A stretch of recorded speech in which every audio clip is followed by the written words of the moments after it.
दूसरा परमाणु परीक्षण किसी फिल्मी कहानी से कम नहीं है। यहाँ लाइट, कैमरा, एक्शन सब कुछ था।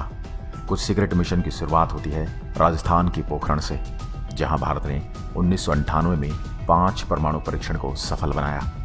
यह बात है उस दौर की जब अटल बिहारी वाजपेयी देश के प्रधानमंत्री थे।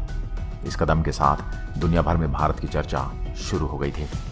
परमाणु परीक्षण के अगले साल 11 मई से भारत सरकार ने रिसर्जेंट इंडिया डे मनाने का फैसला किया।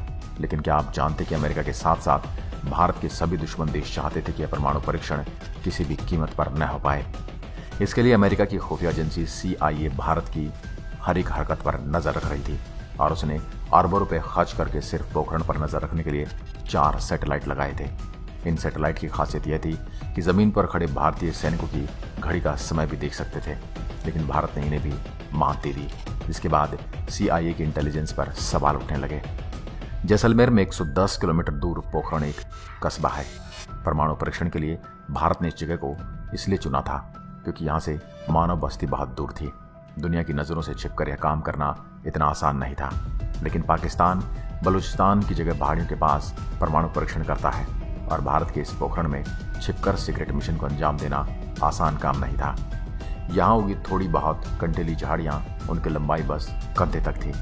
इसमें बिना किसी की नज़र में आए परमाणु परीक्षण करना किसी बड़ी चुनौती से कम नहीं था। इन हमारे जाबाज वैज्ञानिकों ने इस मिशन को सफल बनाने के लिए पुरजोर कोशिश की।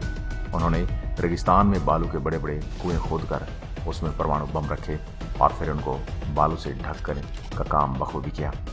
इन कुएं के ऊपर बालू के पहाड़ बनाए गए जिन पर मोटे मोटे तार निकले थे, जिसके बाद आग लगाई गई और बहुत जोर का धमाका हुआ। धमाके के बाद ग्रे कलर का बड़ा सा बादल बन गया और विस्फोट की जगह एक बड़ा सा गड्ढा। वहीं इस जगह से कुछ दूरी पर 20 वैज्ञानिकों का एक ग्रुप पूरे घटनाक्रम पर नजर रखे हुए था।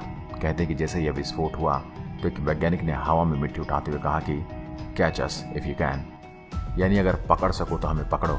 दरअसल यह अमेरिका खुफिया एजेंसी को खुली चुनौती के तौर पर बोला गया था। पोखरण परमाणु परीक्षण से जुड़ी कई राज भी हैं जिन्हें कभी पूरा बताया नहीं गया।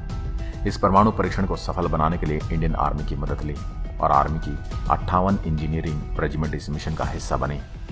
रेजिमेंट के कमांडेंट थे कर्नल गोपाल कौशिक। इनकी देखरेख में परमाणु हथियार का परीक्षण किया गया। उन्हें इस मिशन को सीक्रेट रखने को कहा गया था। इस मिशन में DRDO के तत्कालीन चीफ APJ अब्दुल कलाम और AEC के चेयरमैन R चिदम्बरम शामिल थे।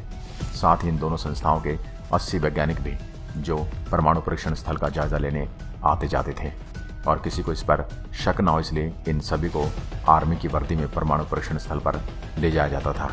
इस परीक्षण से जुड़ी एक खास बात यह भी है कि यहाँ सभी को अपने नामों के बजाय कुछ और नाम दिए गए थे।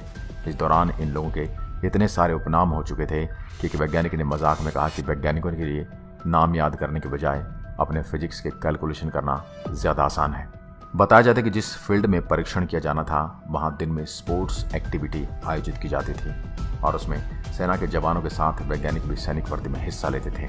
जैसे ही भारतीय सैनिकों को पता चलता था कि यह नजर रखने वाली सैटेलाइट की नज़र धुंधली हो गई है, फौरन वे खुदाई कर परीक्षण में जुट जाते थे। इस मिशन से जुड़ी एक और मज़ेदार बात यह है कि ऑपरेशन के दौरान दिल्ली के ऑफिस में कॉडवर्ड में बात की जाती थी, जैसे क्या सियरा अभी कैंटीन में बिस्की पिला रही है, क्या स्टोर आ चुका है। जिनमें कैंटीन का मतलब सीक्रेट चैम्बर और सियरा माने साइंटिस्ट होता था। इसका मतलब था क्या वैज्ञानिकों ने काम शुरू कर दिया है। इसी तरह DRDO टीम की चार्ली, बार की टीम को ब्रावो और मिलिट्री को माइक कहा जाता था। परीक्षण के सामान को सबसे छिपाते हुए आलू प्याज की ट्रकों में लाया जाता था। इस मिशन को ऑपरेशन शक्ति का नाम दिया गया था। बम के दस्तों को लेकर भी कई सावधानियां बरती गई ताकि किसी को इसकी भनक न लगे। भारतीय हाइड्रोजन बम का नाम व्हाइट हाउस और एटम बम के एक दस्ते का नाम ताजमहल रखा गया था। इनके अजीबोगरीब नाम रखने के पीछे अफसरों का यह मानना था कि जितने अजीब नाम होगा याद रखने में उतनी ही आसानी होगी। हैरानी की बात यह है कि पोखरण के सबसे नज़दीकी गांव खेतोलोई के लोगों ने इसकी भनक तक नहीं लगी। परीक्षण के कुछ समय पहले ही गांव खाली कराए गए थे। इससे पहले 18 मई 1974 को भारत ने अपना पहला परमाणु परीक्षण पूर्व प्रधानमंत्री इंदिरा गांधी के दौरान किया था, जिसका नाम स्माइलिंग बुद्धा था। दूसरे परीक्षण की सफलता पर भारतीय जनता ने इसे खूब सराहा, लेकिन दुनिया के दूसरे देशों की तीखी प्रतिक्रिया थी, जिसके बाद भारत पर कई प्रतिबंध लगाए। इस परीक्षण के बाद अब्दुल कलाम ने एक इंटरव्यू में बताया कि उस समय भारत का अंतर्राष्ट्रीय दबाव काफ़ी ज़्यादा था, लेकिन तत्कालीन प्रधानमंत्री अटल बिहारी वाजपेयी ने तय किया कि वो आगे बढ़कर परीक्षण करेंगे। इसके साथ ही भारत एक परमाणु ताकतवर बना।